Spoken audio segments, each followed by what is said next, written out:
V štajerskem podjetju Kokica pečejo pokovko z okusi in jo pakirajo, na voljo pa je v Sparovih supermarketih. Podjetje se je namreč utrdilo na trgu prek Sparove akcije Štartaj Slovenija, v enem letu pa so se dovolj okrepili, da razmišljajo o prihodnosti, ko ne bodo več vezani samo na tega trgovca. Med drugim bodo morali nameniti več časa trženju. Kdo pa so njihovi kupci? Mi redno spremljamo analitiko na naših družbenih omrežjih in na spletnih straneh.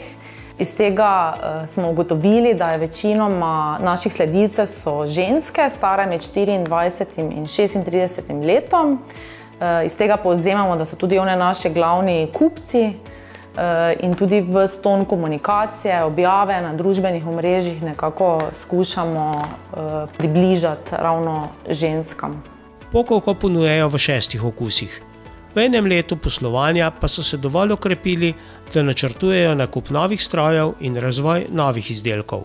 Eden izmed naših načrtov je ravno to sejanje, se pravi, mi ko sejemo, tukaj ostane veliko nepravilno počenih kokic. In s tem bi mi radi nekaj naredili in smo si domislili, da bi delali beljakovinsko čokoladico, se pravi, bomo vse te tukaj nepravilno počene kokice zmleli v fino moko, dodali proteine in potem vse skupaj zapakirali v eno tako lično čokoladico, katero boste potem lahko že letošnjem letu tudi poizkusili.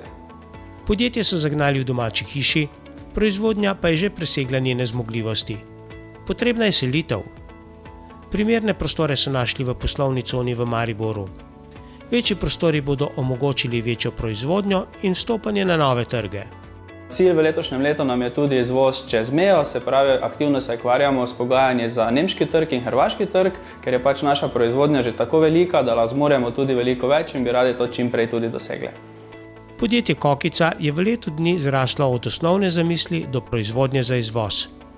Za zdaj omogoča eno redno zaposlitev ob 3 zagnanih pomočnikih. Vendar pa bo večja proizvodnja sčasoma prinesla tudi nova delovna mesta.